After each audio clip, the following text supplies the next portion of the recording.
Good morning. There we go. Hope you guys are doing well today. Hey, here's what we're going to be doing as we jump in each day. We're going to do this little thing we're calling Theology 101, which is where basically after the video, I'm going to come out and we're going to have a word or a concept that we're going to kind of break down, something that's tied into the theme today. And we're going to spend about 7-8 minutes just walking through this kind of theological concept so we can have a better grasp on it as we go out into the rest of the day. Today's word is regeneration. And we'll get to that in just a minute, but first I want to show you something that I brought from home. Actually brought this from the playroom, my kids' playroom, and I think you'll be able to see it and know what this is. Who can tell me what this is? Okay, there you go. That is a very good guess, a Lego, but that's not what this is. This is not a Lego. This is a Lego. This is a cheap knockoff version of a Lego that we have a lot of in our house. And it looks a lot like the other one, especially before you really examine it really closely. It looks almost exactly like a Lego, but it doesn't work exactly like a Lego.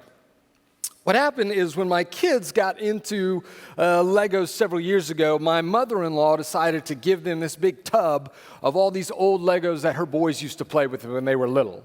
But these are old blocks, these tubs. This is from like the 1980s, so way, way back in time, right? And apparently the 1980s, Lego did not yet have all their patent stuff figured out because there was a bunch of other companies making these little imitation Legos that looked just like them. And so we got a bunch of those in those tubs along with some of the real Legos. And as I said, they look very much alike, but there's something about the studs, the little bumps on the top that they don't quite click together very well. They don't hold on, so you can set a Lego up there and it will rest on there, but like the slightest touch just knocks it off. Inevitably, what would happen is my kids and I, we would be working on some project, building a castle or a spaceship or whatever, and a handful of these little imitation Legos would make their way into the project, but we wouldn't notice until later because every block that had been built on that block would begin to weaken and the connection would start to pull apart and that side of the project would crumble. And I think that that's actually a pretty decent picture of the human condition, of you and I. See, what the Bible tells us is that we, as human beings, we were made in the image of God. And what that means is that we were made to connect and to be in relationship with God, to know Him and to reflect His goodness and His character and to obey Him. And the plan was that as we did those things, as we connected with God and knew Him and obeyed Him, that we would begin to build a world of flourishing, a world where people can thrive and a world where God is honored. But that's not what happened. Instead, we chose to do our own thing. We chose to reject God and His purposes, and I decided instead I don't want to build the life that you've tried to give me, God. I want to build my own life. I want to build my own little kingdom, and so I began to work on that. And the Bible calls this sin when we reject God and His purposes, and it says that every one of us has done this. This is Romans 3:23, that all have sinned and fallen short of the glorious standard of God. And when that happens, something different takes place in me. You see, sin is not just something I do. Sin does something to me as well. And in the process of me engaging in sin, something took place that began to kind of twist me on the inside. It began to turn me inwards, and I began to, my heart began to change into something different, more selfish and prideful and hurtful towards others. It's as if someone took all the basic building blocks, all the original Legos that make up me and my life and my heart, and replaced those with cheap knockoff versions. Something that wouldn't be able to click together and hold together right. And we talked last night about the consequences of this. When you look out at the world around you and you can see the brokenness and the darkness, that's the result of billions of people choosing to build their own little kingdoms with cheap imitations of the real thing. When that happens, brokenness enters. And so throughout history, people have been wrestling with this question: what do we do?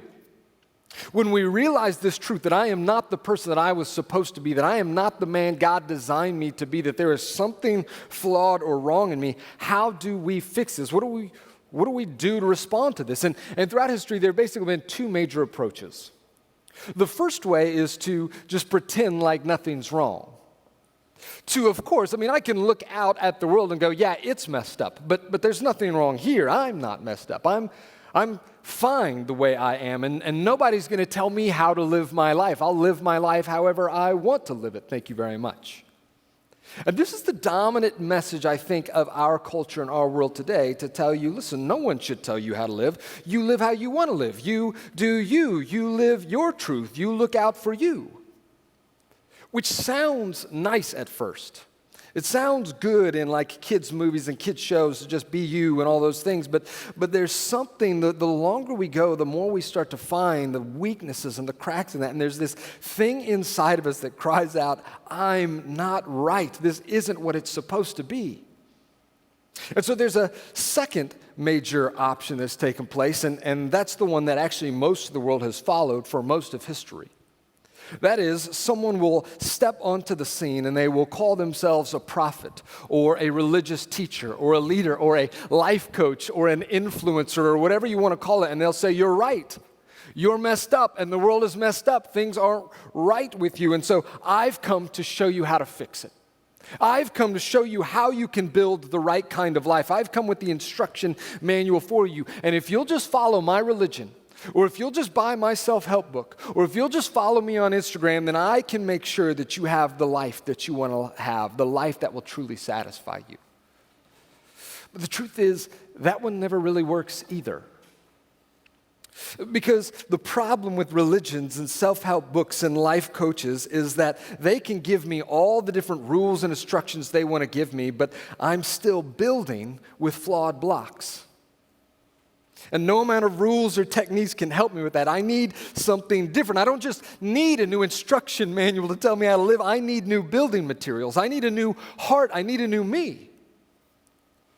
And that's where Jesus comes in. Jesus comes to make a new me possible, to make a new you possible. Through his death and resurrection, he grants to people what we call rebirth or regeneration. And regeneration just means this: new birth in Jesus. It means that the old me that was bound and corrupted by sin dies off, and a new me emerges, one that has the ability to see and love and obey and live as I was meant to live. The good news is that this is available to anyone who will place their faith and their trust in Jesus. 2 Corinthians 5:17, one of my favorite verses, puts it this way: anyone who belongs to Christ has become a new person. The old life is gone, and a new life has begun. And I don't know if you realize this, if you've placed your faith in Jesus, if you've given your life to him, that's you. No matter how much it may feel like it sometimes, you are not bound by your sin anymore. It does not have the control over you that you may think it has. You have become a new person, and the old imitation has been put away, and the real one has been restored by Jesus. And if that's not you, if you've never placed your faith in Jesus, if this whole thing is new to you and you're still trying to figure it out and you don't know what you want to do with him, you essentially have three options in front of you today. The first is to go on living your life as though everything's fine and to refuse to change and just go, this is who I am and I'm happy this way. And that will probably work for a while for a lot of you. But sooner or later, you're going to start noticing some weaknesses in the building project. And there's going to be something inside of you that begins to cry out, this is not who I was meant to be. But the second option is to decide that you're going to fix yourself. That you're going to follow whatever rules you can, that you're going to be more disciplined, that you're going to be more religious, that you're going to be more spiritual, whatever it takes. And I'm going to clean up my act, and I'm going to get myself together, and I'm going to be the good person that I was meant to be. But what you're going to find eventually is that is exhausting and frustrating because you're not building with the right kind of blocks. The third option in front of you is to come to Jesus and to be made new. My hope for you today is of those three options, you will choose the third. We'll see you tomorrow.